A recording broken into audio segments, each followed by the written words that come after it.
Hello, everyone. Today it is my pleasure to be joined again by my good friend and very accomplished public speaker and public speaking coach, Mr. Simon Day. After years of suffering with crippling communication anxiety, Simon now applies his communication skills as a leader in education and works under his self-built brand, Speak with Simon, to coach others seeking to lose their fear, find their voice, and speak with greater power. Simon Day, welcome back to the Real Clear Values podcast.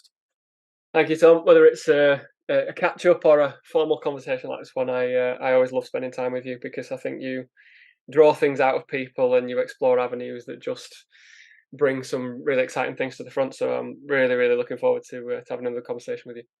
Good stuff. I've got to say as well at the top of the call, Simon, the previous conversation that we had, which did talk more about your story in terms of overcoming your fear of public speaking, got a lot of good feedback, not just online, but offline as well. People mentioning to me at Toastmasters, I watched that podcast interview, I listened to that podcast interview with you with Simon Day, and it really, really inspired me. It really helped me out. And that was, of course, you overcoming your fear of public speaking through faith. And it is very much a faith-oriented story, not as a religious faith, but faith as a practical, applicable principle to overcome a challenge. So really inspiring. Mm. Yeah, and I've reflected on it since, and one of the things that I keep coming back to and keep being drawn to is this experience of Ebenezer Scrooge in A Christmas Carol, because it's one of the texts that I teach and I love to read every year. And there's a moment towards the end of the story where Scrooge is being confronted by the final spirit, and he's been invited to change. And he says to the spirit, "Courses in life foreshadow certain ends, which if you persevere in them, that's where they must lead. Yeah. But if the courses be departed from, then the ends will change. Say it's so. Say it's possible for me to envisage a different outcome than the one that I'm currently heading towards." Now, I can't see any greater manifestation of faith in that story than Scrooge believing that he's on a course that is destined to lead to a certain place in his life. But if he departs from that course, he can change the destination and his life will ultimately end up somewhere different. Yeah. And without realizing it before I even was familiar with the text and familiar with the story, I think that's what happened with my life. I think my life was on a course.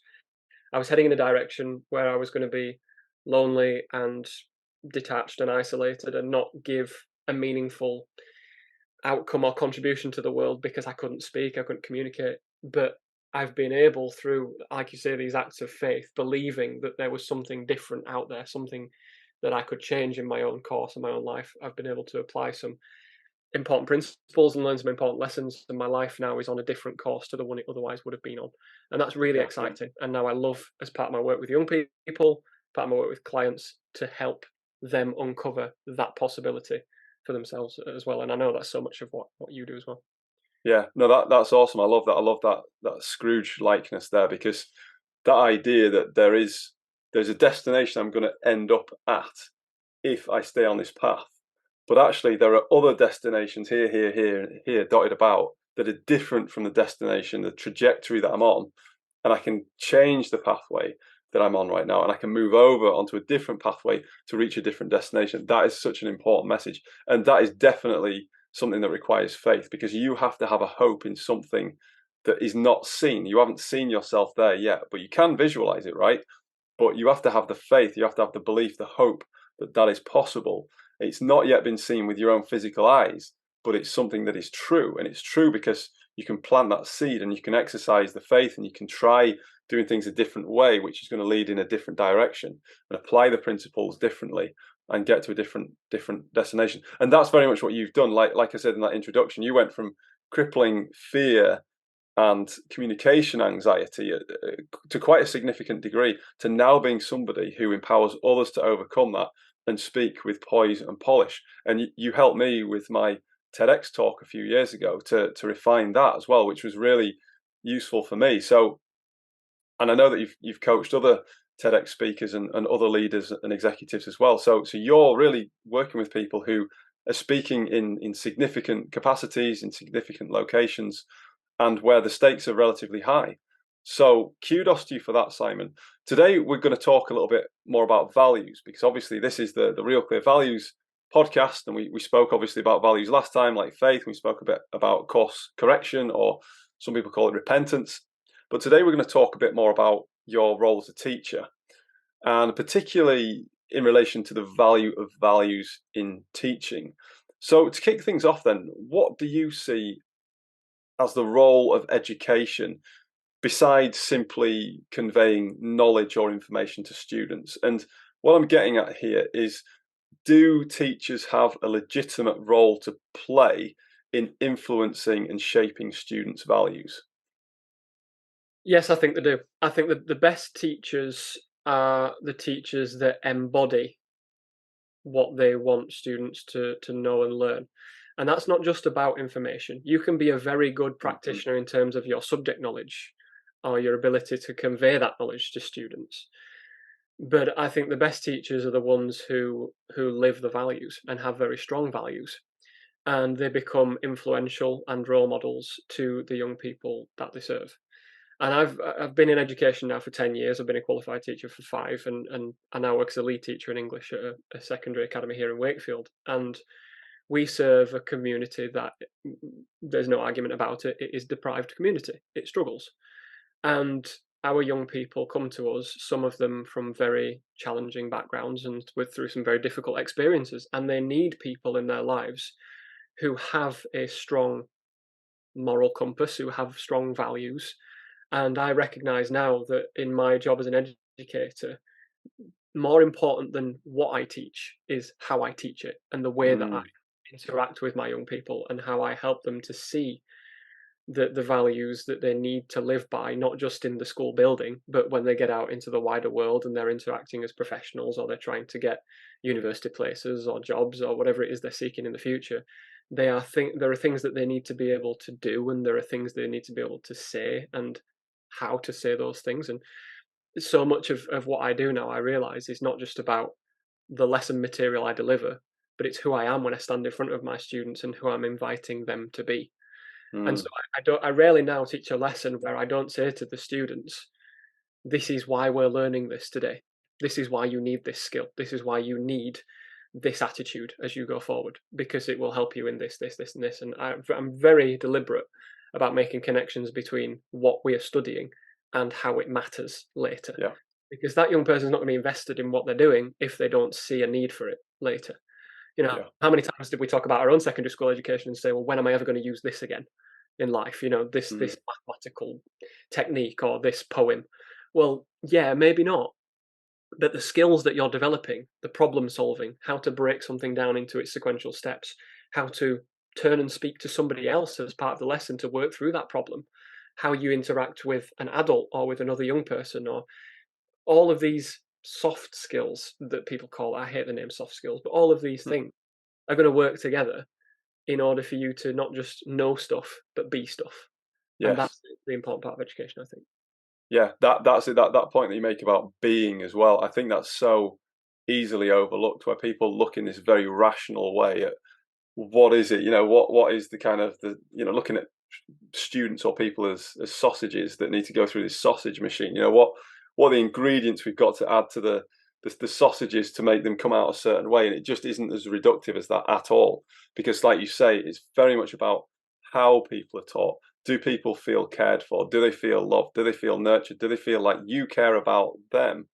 And do they understand the purpose of these things, rather than it just being because I'm the teacher, I'm the boss, you do what you're told?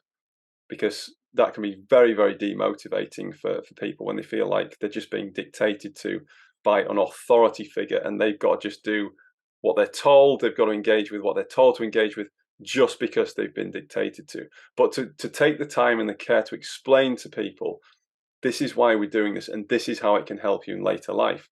Wow, I wish I had more teachers when I was at school who had taken the time to do that. Then I would have, maybe a few more light bulbs would have gone off, and I would have learned some more things, or thought about things in a different way to increase the application.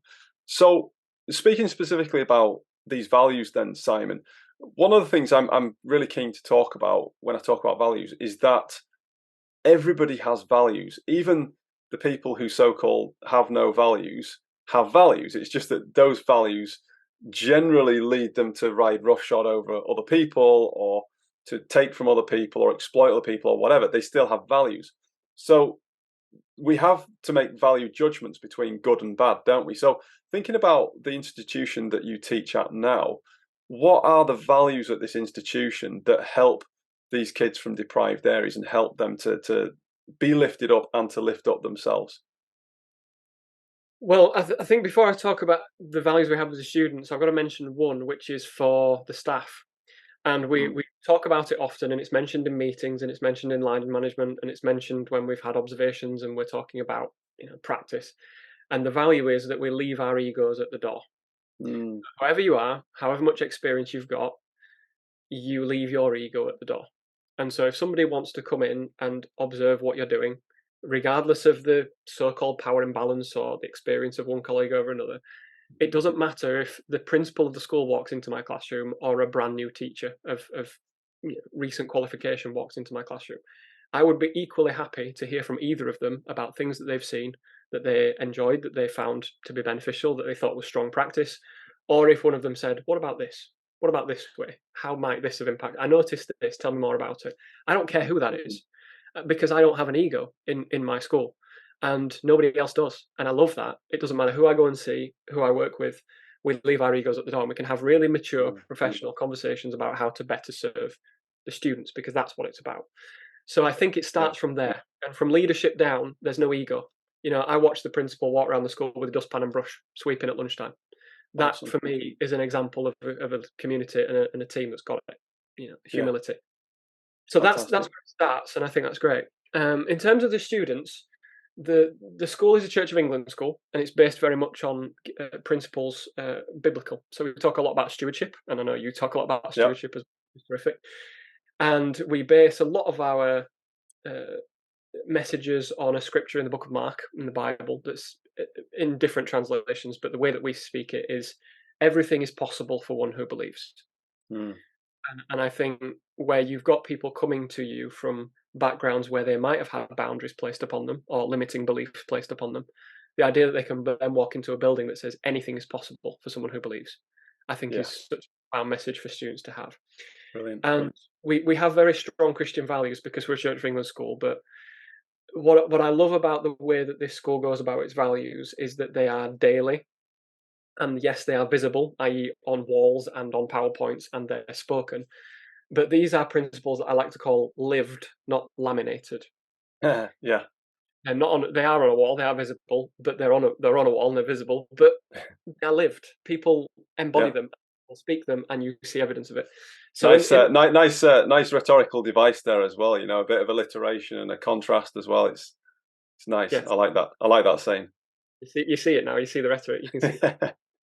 But it's brilliant because what I see when I walk into the canteen in our school is huge across the top of it. There are our 4 core values. So we have Hmm. empathy, honesty, respect, responsibility.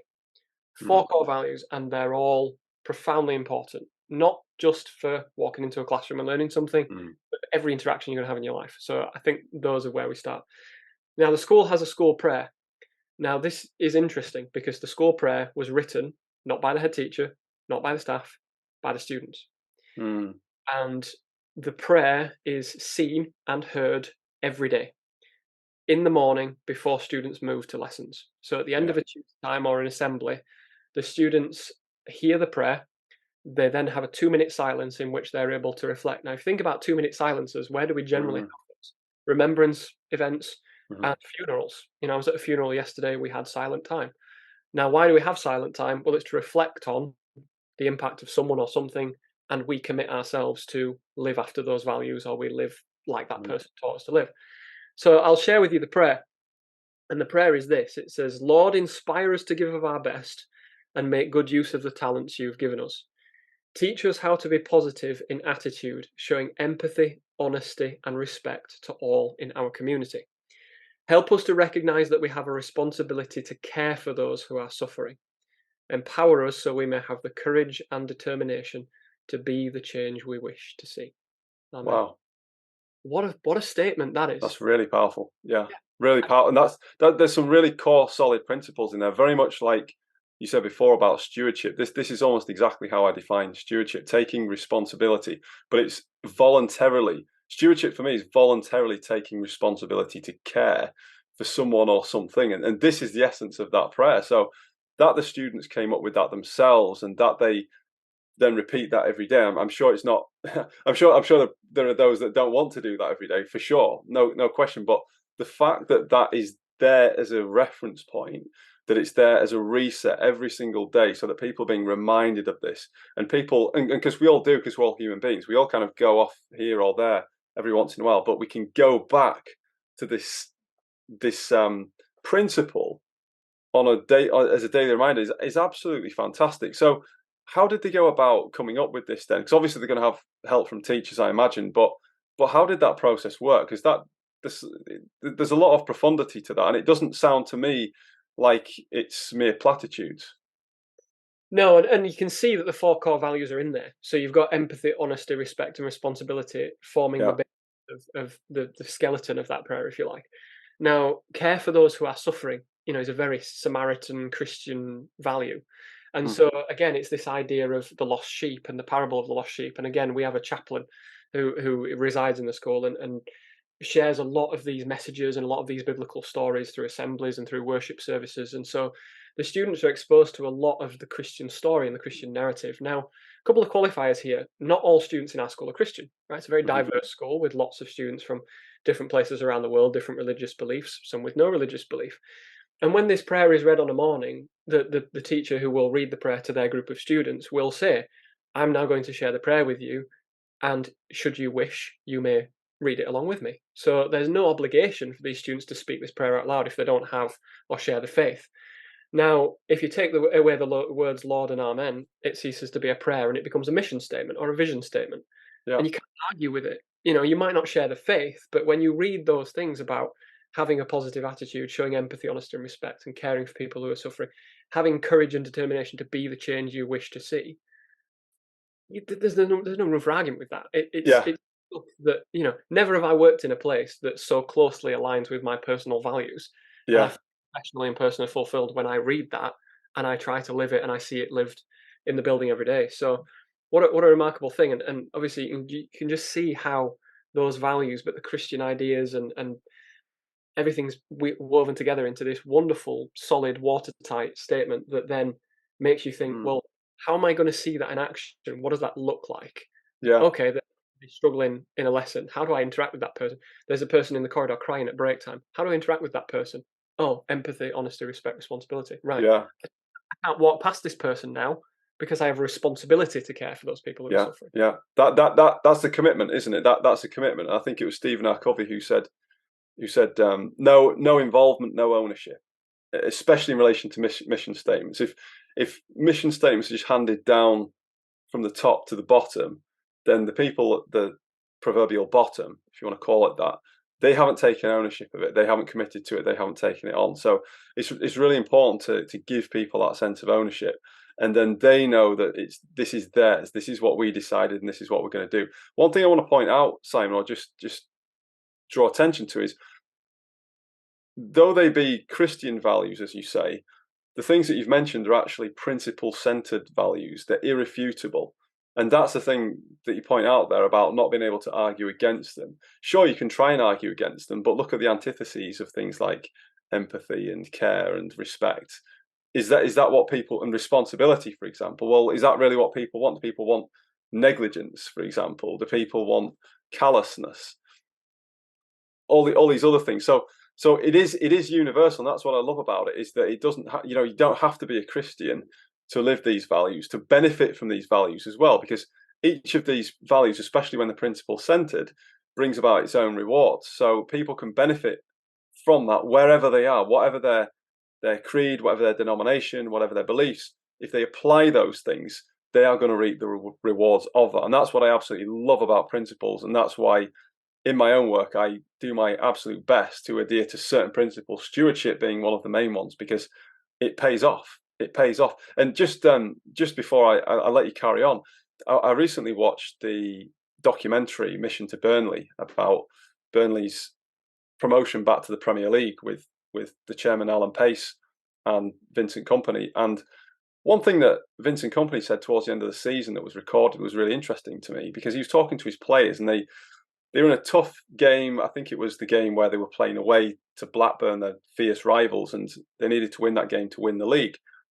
And he said something to them to the effect of, you need to do something remarkable, or something remarkable needs to happen that you need to do. And you might find that that remarkable thing isn't really remarkable at all. It's what you were already doing all along. And I heard that and thought, bingo, that's it. That's the power of principles. Getting the right principles installed, getting them in place, living them, acting them out with consistency, day in, day out. That's where you get your results. That's where you get your success. That's how you really benefit from them. And so I feel it's similar what you're trying to instill in the school by the daily, the ownership of these values through them creating this prayer or mission statement, if you like, and then the repetition of them on a daily basis, and then the application of them. If somebody is upset, if somebody's crying in the playground, if somebody's having a hard time, if somebody feels sick, whatever it is, because that was going to be my next question in terms of how do they take these principles, because the principles are really powerful. We know they work. We know that they are irrefutable because you argue against them and you've got nowhere to go. But how do the students then apply them? What sort of measures are put in place to help the students to bring these things out of the air and put them into daily practice? Well, one of the things I've been working on this year, and I'm going to continue to work on, is the way that we interact with each other. So this is a cultural thing, as well as the educational side of it, and trying to deliver lesson material and help students gain qualifications. This is also about helping them become young people of the future. And one of the things they're going to need as a skill or as an attribute is the ability to have healthy, meaningful interactions with other human beings. Now, the pandemic has obliterated a lot of the confidence and a lot of the ability that people have to know how to adapt their register and talk to different people in different circumstances, in different emotional stakes. So one of the things that I'm working on is helping students recognize that them being able to use their voice is not always necessarily a negative, shouty, angry thing. They can lift somebody, they can change somebody's day. And one of the things that we've done this year as an initiative is gratitude. And again, I know this resonates so much with the work that you do, but we created a very simple gratitude postcard. And it simply says on the postcard, I appreciate you because, and the student has to write a reason, and they write the name of the person they're giving it to, who it's from, and the date. And it's a nicely designed little postcard. And the thing about this is there is no postbox. There is no anonymity. If you want to deliver this to another person, you're going to walk up to them and you've got to hand it to them and you've got to say, I want to give you this because, and here's a reason. And you've got to look them in the eye. You've got to have that meaningful interaction. Wow.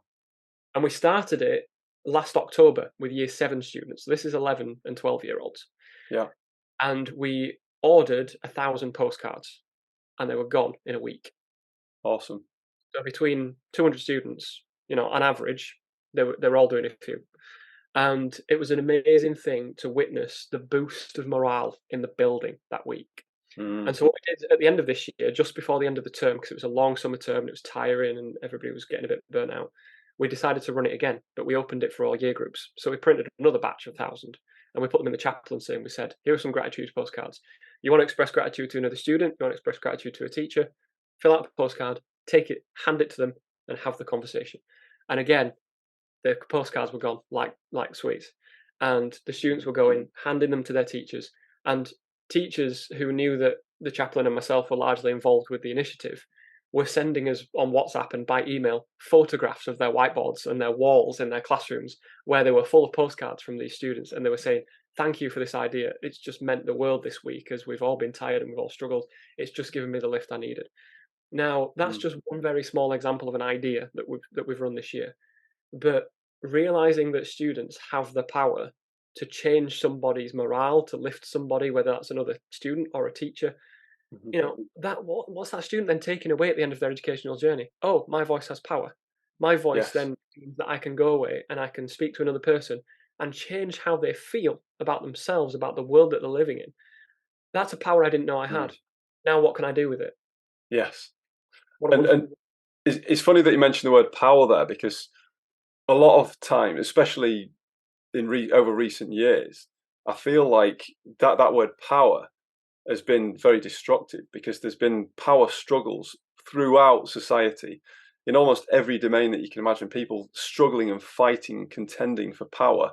And it's almost become assumed that phrase, that very phrase that you used, use your voice, is akin to a war cry to get people to kick off about something, or to fight against something, or to try and pull something down, or stake their claim, or get what's theirs, or whatever that is, from their own position of self-interest.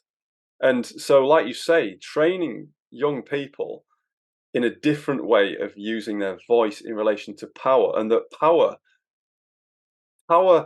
not as power over, as in dominating other people or having authority over other people, but the power to do something, being empowered, having the power given to you or facilitated so that you are able to do a certain thing, and then that certain thing can give power to other people so that they can do their thing. That goes back to what you're saying in the prayer, doesn't it, about using our talents. And that's because that's what we all need, isn't it? At the end of the day, I think about the mentoring work that I do, and I broke it down to, there's about three things that I give people that work with me. One of them is structure. It's a framework. It's a framework through which they can govern their lives. The other thing is guidance, principle-centered guidance that will help them wherever they are to get what it is that they're after and overcome the challenges. But the third thing, and this is really, really important, it goes back to what you were saying before about how we do things, is about support and encouragement. And sometimes that's motivation. Sometimes it's just a bit of an arm around the shoulder and a bit of care, because that's so important. We all need that, even when we know the path, even when we know what our talents are, even when we know how to use our talents. Sometimes we just need that arm around the shoulder, like from somebody who genuinely cares. And that is enough to give people the power that they need to get on that path and do the work that is theirs to do. Absolutely agree. So there's an educator called Michael Young, and one of the things that he says is powerful knowledge, right? Knowledge that has power, enables you to envisage alternatives. And this is Mm, where we come back to the idea of a great teacher. A great teacher, in my mind, is someone who enables the students in front of them to envisage alternatives. That yeah. they can take the things that they're learning, and not just the information, but the skills, the attributes, the values, the character, right? All of it. And they can envisage an alternative for their life. That then means Mm, knowledge is power. Or we talk about faith being a principle of action and of yeah. power. Right? The Yeah. power comes as you act. Let's go back to your TEDx talk, right? There was a time where you'd never delivered a TEDx talk before. You'd never stood in a red circle in front of a camera and delivered a TEDx talk. But you exercised your faith, which is a principle of action and of power. So you acted, you stood in the red circle in front of a camera, and the power came.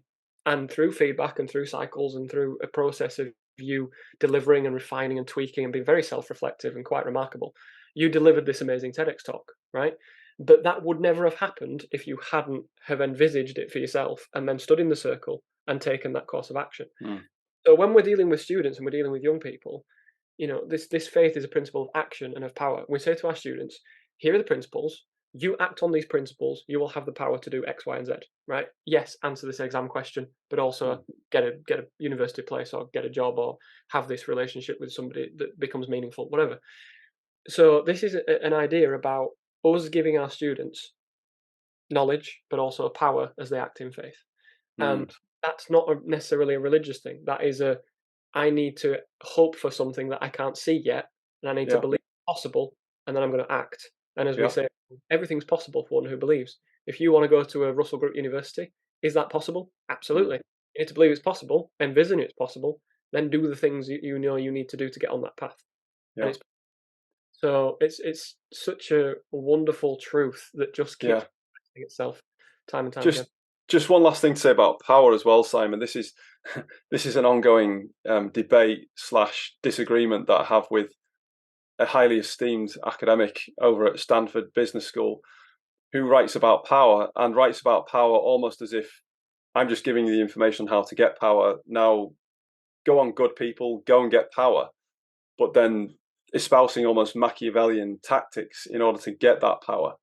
And I can't move past that, because for me, the means is important as well as the end.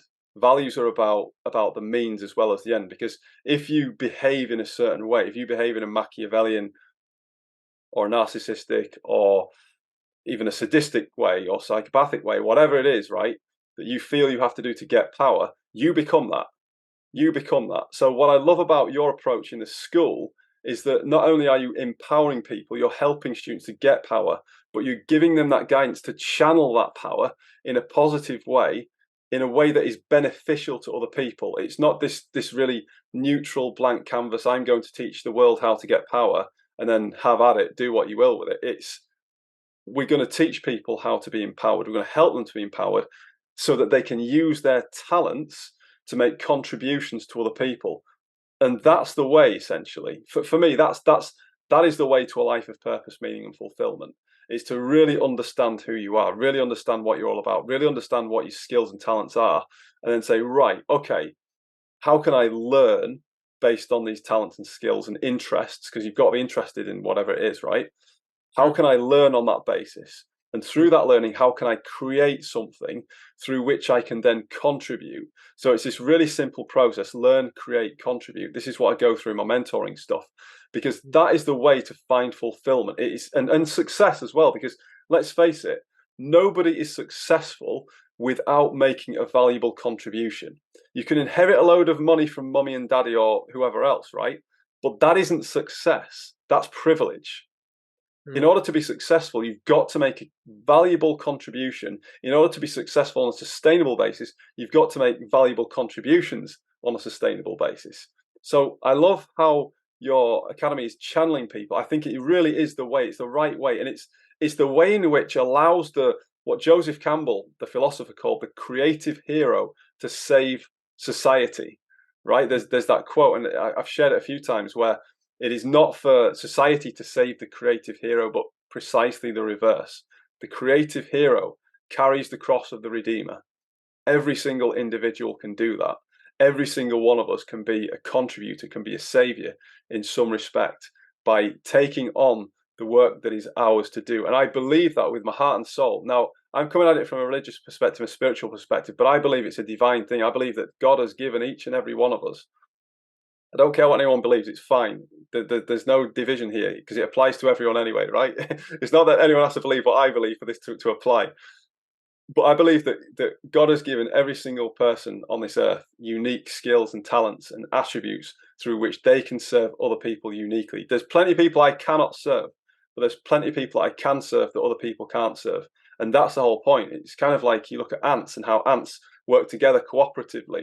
If we could do that, if we could step into ourselves and figure out who we really are, not get distracted by the nonsense, the reality TV, the mobile phones, the drama, the gossip, the dross, quite frankly, and really get into ourselves and think, why am I here on this earth? What is this life that I want to create for myself? And really go for it. Then that's how you embark on an adventure, like the hobbits in Lord of the Rings, or in The Hobbit itself, or whatever it is. There are so many examples. Luke Skywalker, pick your hero, pick your adventure. But this is how people's lives can be. So I'm super encouraged that your school is guiding people on this path, and I really hope that others learn from it. I really hope there's a mechanism or there's a medium through which other schools can learn from this, and the sort of outcomes that you get within the school and post-education for those students in terms of their outcomes, because this really is the way, as I see it. I really struggle to find anything more worthwhile that a school can give its students than that sort of a pathway, that sort of a trajectory. 10 years of educational work, and I've never seen anything like it. It has transformed the way that I see this process, and it's well, without exaggerating, it saved my career. Wow. I would have probably been on my way out of education had I not come across the things that I've come across in the last year and a bit. Now, going back to the first line of that prayer, look, inspire us to give of our best and make good use of the talents you have given us. There's implicit acknowledgement in there that our talents come from God.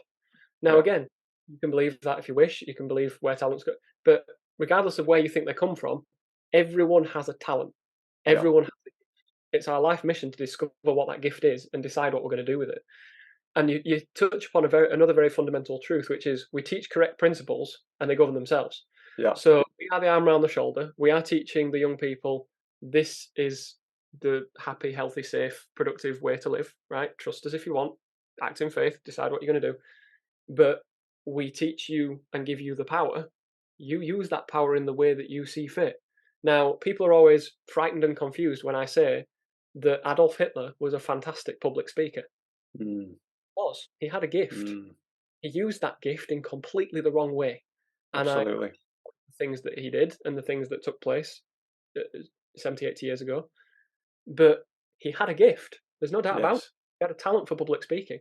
And when I say that to people I'm training, because I teach presentation skills and public speaking, look at the Martin Luther Kings of the world and the wonderful talented orators we have. Hitler was a talented orator, right? Yes. Look at what those two people fought for and the way that they used their power that they'd acquired. Mm, Now that's the fundamental truth is yes, we teach you the principles. Yes, we try to empower you and we trust that you will do the right thing. But we at that point sacrifice our ability to do anything else. When we're giving you the power, that's then up. mm, Now, do we refuse to give people the power because we don't trust that they'll do the right thing with it? No. We have a duty and a responsibility to empower people with all that we can give them. yeah. God has given us powers, right? If you believe in God and you believe that you have free agency or you have agency to choose, you have power to make choices, you have power to procreate, you have all sorts of human powers within yourself to make decisions. Hmm. Does God remove those powers from you, or are those powers denied you because somebody's worried that you misuse them? No. And people misuse those powers every day and destroy other Yeah. people's lives with them. And it's horrible. And we have to live in that world because people have agency and have choice. Mm, But if you believe in a God and you believe that He's given you that ability and that ability to make decisions and to have those powers and trust that you'll do the right thing with them, then by extension, we have a responsibility to empower our students and to deliver to them everything we can give them and empower them and trust them to do the right thing. So I'm going to trust my students that I'm going to try and teach them to be the best speakers, the best communicators, the best orators they can be. mm, Now they can use that voice later on in life to build or to break, to lift yes. up or tear down. That is their decision to make. I've given them the tools, I've given them the knowledge and the awareness. The power then is theirs. And Yeah. that's the most difficult, but sometimes most joyful part of the process when it comes back around and you see they've done amazing things with it. Yeah. And that's the great thing though, like you're saying about, I love that you brought Hitler's oratorical skill and ability into this, because this is the thing that we have to admit. We have to give the devil his due, right? We have to say that the guy was a damn good speaker. There's no way that he convinced so many otherwise decent people, regular everyday people, that his way was a good way without that ability. Now, he was a liar, he was a manipulator, he was a downright devil. But the thing is that he had that ability. I think about this a lot, actually. I think about this dichotomy of values in relation to public speaking. I think about the speeches that FDR delivered to counteract what Hitler was saying when he talked about the four freedoms. And he spoke against, so FDR spoke against Hitler and Mussolini and their approach. Now, Hitler and Mussolini are distinct from each other for sure. And historians will go bonkers. I know at least one historian will go bonkers with me if I if I liken Mussolini too much to Hitler. But you get the idea that values are communicated, and people are influenced by values through public speaking. And thinking back to FDR, that there was a biography of his that I read, and it refers to the state in the British Parliament where appeasement was the order of the day. And there was a contention in the parliament about appeasement. And look, we need to do something about this Hitler guy. We need to get involved in this. And I can't tell you the guy's surname even, but the speaker at the time was going to be, he had the opportunity to speak against this approach of appeasement. And somebody says to him, "Speak for England, Arthur." I get emotional about it now. It's really silly. But I think about it and I think, that is public speaking. That's the power of public speaking. Do you let a tyrant get away with blue murder? Do you let a tyrant destroy people's lives, commit genocide, because you are not going to speak the truth, and you are not going to stand up and say what needs to be said in the moment that it needs to be said? And so these skills are fundamental. Like you say, you're giving people the skills to speak. They need the skills to speak, but they also need what else you're giving them, which is the values, right? It's not like you're just teaching people how to obtain power, and power is an end in itself, because that can be really, really dangerous and really toxic. you're actually saying, go out there and do some good in this world, because goodness knows it needs it. And that's the beautiful thing about it, is that what you're doing is tethered to something. So the empowerment is tethered to a worthy and a higher cause that's greater than the students themselves. It's not about their ego, right? Because otherwise we get into this stage of aggrandizing ourselves, and that certainly leads on a downward path. And that is the sort of trajectory that Mussolini and Hitler were on in different manifestations, but certainly that was the playbook that they were going from. So really powerful stuff. I want to talk to you now, Simon, if it's all right, about oracy. What is oracy? You know, there's a fundamental misunderstanding at the moment, and it's become part of the political discussion this year about oracy being returned to the centre of the school curriculum. So there's been a bit of a buzz around it, but I've had a fascination with it for about the last 8 years. There's a misunderstanding about what oracy is. A lot of people think that oracy is classical rhetoric, and it's, you know, things you get at Eton as part of the curriculum in terms of, you know, your composition and your political speeches and things like that. Oracy is not that. And I'm going to go to the definition from the national curriculum because I don't want to get this wrong. But oracy is essentially the ability to convey your ideas clearly, articulately, confidently. Right. So let me share with you what the national curriculum says. It says here, pupils should be taught to speak clearly and convey ideas confidently using standard English. They should learn to justify ideas with reasons, ask questions to check understanding, develop vocabulary and build knowledge, negotiate, evaluate and build on the ideas of others, select the appropriate register for effective communication. They should be taught to give well-structured descriptions and explanations to develop their understanding through speculating, hypothesizing, and exploring ideas. This will enable them to clarify their thinking as well as organize their ideas for writing. That's what the national curriculum says that oracy is. So this is about using your voice in a number of different ways. So we have things like exploratory talk, right? So we have things like, how do you feel about that? What are your thoughts about it? Right? And students are trying to communicate their feelings and their thoughts. And interestingly, I was on I shouldn't admit this really, but I was on a national speed awareness course this morning.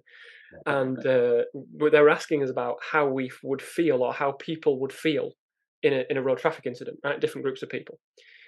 And people really struggled to talk about how they felt. Oh, it's fascinating. Brene Brown's a human science researcher, phenomenal human being. And she said she did a huge piece of research on I think it was about 30,000 people in America, asking them to list all of the emotions they had ever felt. Average number was 3. Wow. Happy, sad, angry. That's an achievement to only feel 3 emotions. How old were these people? Professional, working age people. Right, wow. Thousands of them. Average number was 3.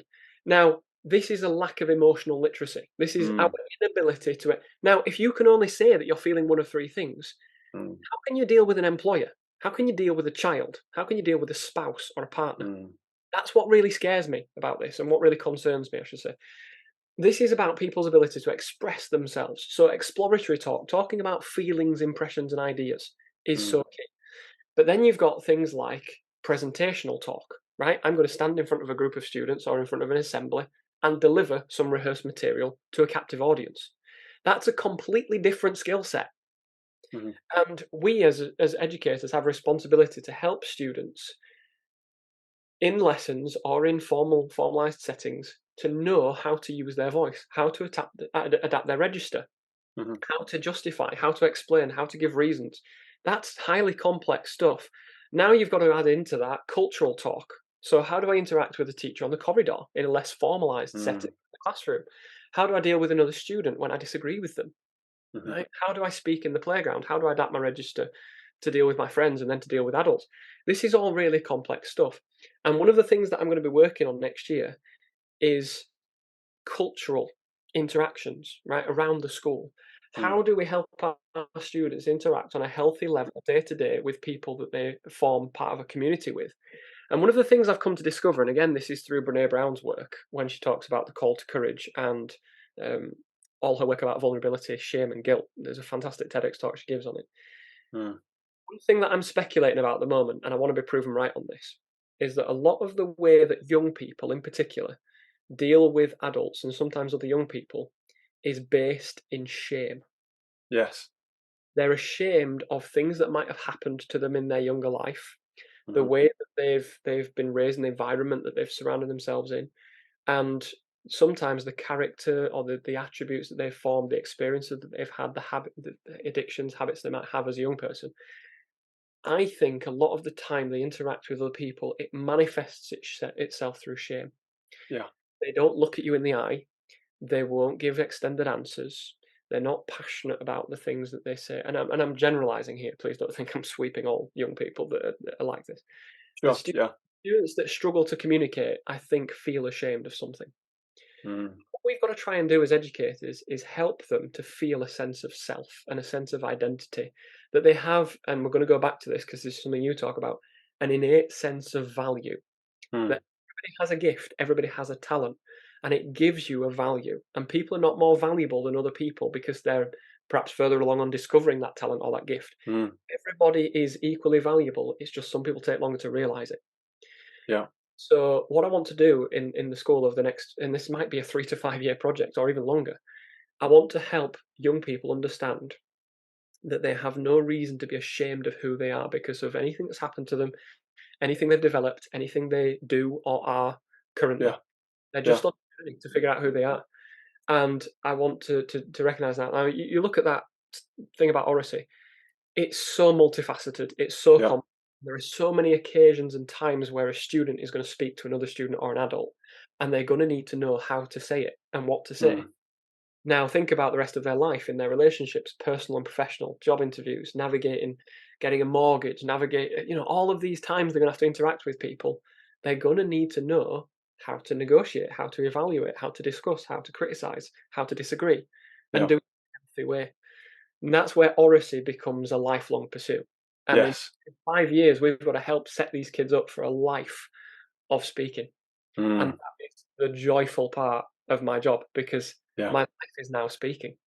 And Yeah. the Brilliant. and it gets me out of bed in the morning. It's Yeah. fabulous. Yeah. And that's the whole point. You to kind of almost bring it full circle. You're using your talents to serve the people that you can serve in your particular way. So you're modeling what it is that the kids' prayer is teaching them to do every day. You're using your talents for that. I've got to say, just on the point of shame, Simon, there's especially about things that people have done in the past or things that have happened to them. I don't know if you've seen the film Blood Diamond, but there's a really, really powerful scene in that where one of the main characters' son has been taken, he's been kidnapped, and he becomes I think he's been kidnapped anyway. But anyway, he's been a child soldier and he's killed all these people and done all these things. He's kind of been brainwashed by these militiamen who have taken him as a child soldier. And this guy's trying to get his son back, and he just puts his hands on his shoulders, and he reminds him of who he is, and he says, "You are my son." And it's really, honestly, it gets me every time. Every time I see that, I'm like, wow, that's a loving father reminding his son who he really is at a deeper level, beyond the bad stuff that he's done. Beneath that, you're something worth more than this, and you can get back to better than you are at the moment. And I love that. I just absolutely love the idea of helping young people to overcome the sense of shame, because we have shame is powerful, right? We don't want to do away with shame. We don't want to say, oh, shame's a bad thing and throw it away altogether, because it plays an important role as a stimulus for change. If we didn't have any sort of sense of shame, then there's plenty of people in this world who could just go along blithely behaving in really narcissistic sort of ways and really quite terrible sort of ways without any sense of shame altogether. But shame can be really important as a stimulus to, like you were saying about Ebenezer Scrooge. There's a time he felt ashamed in that story, and he realized, actually, I'm on this path and it's going to end up here. But equally, not just about the destination I'm going to end up, but what I've been doing on this path so far has been pretty damn awful, and I feel kind of ashamed about that. So it's not just the fact that I don't want to end up here; it's the fact that on this pathway to getting there, I've done some horrible things. So actually, I'm going to change my orientation. I'm going to switch over to this way instead. So much to talk about here, Simon. So much great stuff to look at. I want to talk to you now a little bit, just in wrapping this up, because we could probably talk all night. I just want to talk to you a little bit about how people can benefit from your services in learning public speaking to a higher standard, or public speaking coaching. How can we benefit from your services if we're not one of your students at the Academy? Let me draw on a couple of threads that you've picked out, and I'll Okay. summarize that as well at the same time. Yeah. The other one that's profound that stands out to me is The Lion King, when Yeah. Mufasa says to Simba, Oh yeah. "Remember who you are." Right. Yeah. So this is the moment where Simba's lost his way, young person lost his way, and needs a reminder of who he is, and there is kingliness, divinity Yes. within Simba, and I believe that's true of everyone. And I think sometimes we just need somebody in our life to say, "Remember who you are," For sure. and that makes a huge difference. Now, an emotional experience from the other day, and I'm sure she won't mind me sharing this. My wife, 10 years of wonderful marriage, 2 children, age 5 and nearly 8. The other day, my nearly 8-year-old son decided to speak to his mother in a way that was not acceptable. Right? He chose to speak in a way that was demeaning and belittling, and it was just not nice to hear. And my wife had some difficult experiences when she was younger, and was made to feel worthless, right? And came out of her childhood feeling like she wasn't good enough, and she's always struggled with her self-esteem. But in a moment that will define, I think, my son's life, she stood her ground and she looked him in the face and she said, "You're not going to speak to me like that because I'm worth more." For sure. And that was the end of the conversation, right? Yeah. He'd realised in that moment that he was speaking in a way where another human being was saying, "I'm a human Mm. being and I have a value and I'm worth more than that." So as Mm. he gets older and he keeps pushing those boundaries, he's always going to remember, "You don't want to talk to me like that because I'm worth more than that." Now, if he takes that Mm. into every interaction as he gets older, good. I'm glad. Now, I'm not planning anything, so if this goes out on air and something's changed, right? But if I'm to die soon, right? Hope not. Touch I wood. hope not. But if that were to happen, and one person were to say, "He helped me find my voice," that's good enough for me. That's all I want. I was going through a time in my life where I had no voice. I couldn't speak. I had no confidence in myself, no self-assurance, no sense of purpose, no mission, no understanding of what I was about, no sense of my value. Mm. And through an extraordinary sequence of experiences and people and mentors, of which you've been one and others besides, I've discovered some of those things for myself. And I still struggle with it from time to time. We're all on a journey. Mhm. But I have found a voice, and I'm trying to use what I've learned and what I know and the power I've been able to acquire to help other people. So, how can people benefit from working with me? Well, if you're one of those people who doesn't have that sense of value yet because you're self critical and you're worried about how people will think of you, or "I'm not that interesting, I don't have a message to share, I don't have a story," it's nonsense. You have a Mm. gift, you have a talent. One of the things that I do when I work with people is I help them see what they've already had all along, just a way of Mhm. articulating their sense of value and their message. And it doesn't matter if the same ideas and concepts have been taught 100 times before. They haven't been taught before by you through your lens of Mm. experience, your unique way. And so by working with me, what people tend to find is they acquire some skills, they acquire a toolkit, but I help them find their voice, Yeah. their way of saying, who am I? What am I about? What are my values? How can I communicate this in a powerful way with some rhetorical tools, with some techniques, with a structure? But every time I work with somebody, we talk about some similar things, but it always ends up being completely unique because it's the Mhm. person themselves finding their voice and their way of communicating. And what I love about it is I get to learn a lot about a lot of different industries. Mm. Because when somebody comes to me and they're in an industry, I don't know about that industry, but I know how to help that person talk about their industry through their unique experience in a powerful way. And that's what it's all about. So through working with me, what I hope is that people will, if we're going back to Scrooge again and bringing this round in a lovely rhetorical, it's about them envisioning a different course and a different destination and a different path. that will take their life somewhere else than where it otherwise might have been if they hadn't found their voice and their way of communicating their sense of value, but their unique message about what it is that they do. Fantastic. I love that, Simon. I think although we're doing things in different ways with different people who have got different challenges and need different solutions, I think it's very similar. And it is about helping people and empowering people for that course correction so that they can see a higher vision, a better way, a better destination, more desirable destination, a more desirable way of being, and then being given the tools and the means to get on that path and achieve that. Simon Day, thank you so much for your time again on the Real Clear Values podcast. Always a joy. Thank you for having me.